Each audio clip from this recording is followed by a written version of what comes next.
With the calendar switching to April, the Missouri Valley Conference baseball season is in full steam ahead. The conference season was about 2 weeks away before we get into conference play, but talking more Missouri Valley Conference baseball here along with Shane Dennis. My name is Derek Dockett, and right now, Shane, we start at the top of the standings. We can look right at Missouri State. They picked up right where they left off in 2015.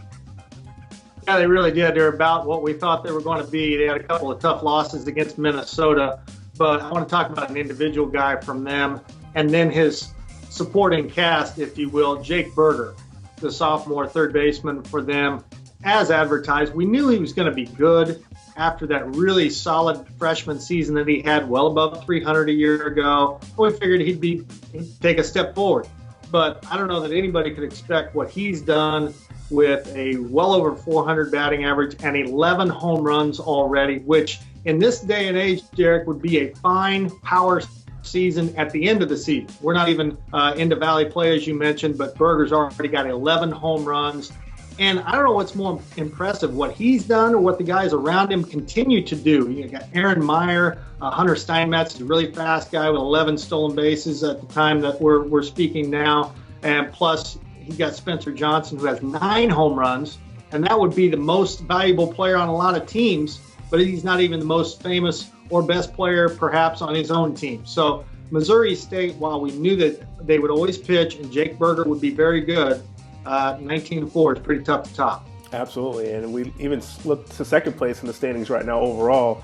Dallas Baptist at 15-8. You mentioned power numbers. Derek Hall, this week's Valley Player of the Year and Collegiate Baseball News National Player of the Week honors. He's put together a great season of his own. And he's done that twice. He's been the National Player of the Year twice. You go back to the beginning of March, he had a 5-for-5 game, which, by the way, some people would go their entire season and looking for a 5-for-5 game. He's had 2 of them this year, one against New Mexico, and then this past week, just an incredible week where he hit 6 home runs, including 4 in one game. And, oh, by the way, he's their Friday night starting pitcher to boot. So what a find for Dan Heapner out of Cochise College, a first-year player in the program. In less than, just about a month, he's got 11 home runs like Berger does and 2 National Player of the Week honors under his belt. Camden Dusnak, I believe, did that one other time. So he's got some skins on the wall with one of his teammates. And he's the Friday night starter. So I would be willing to pay good money to watch Missouri State and Dallas Baptist square off when they play each other. But Derek Hall, just an unbelievable beginning and the reigning National Player of the Week again.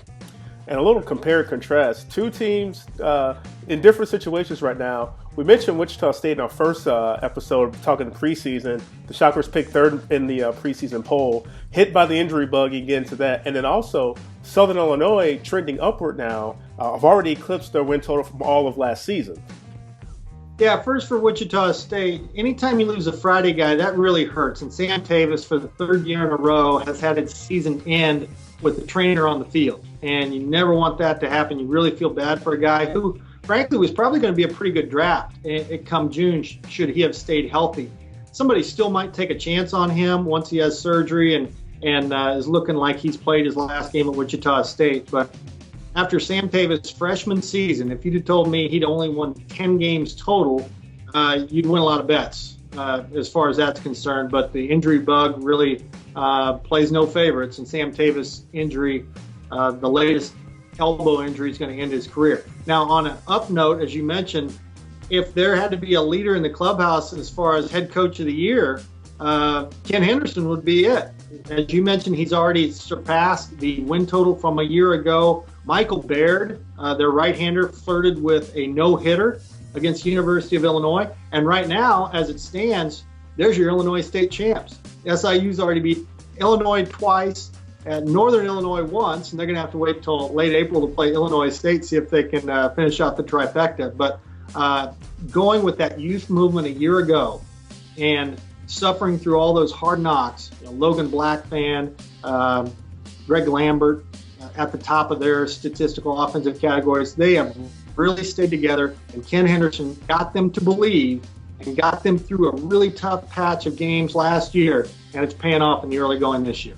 All right, Shane. We'll see how things pan out for the Salukis and the rest of the league before we get to conference play in about 2.5 weeks, 3 weeks away from right now.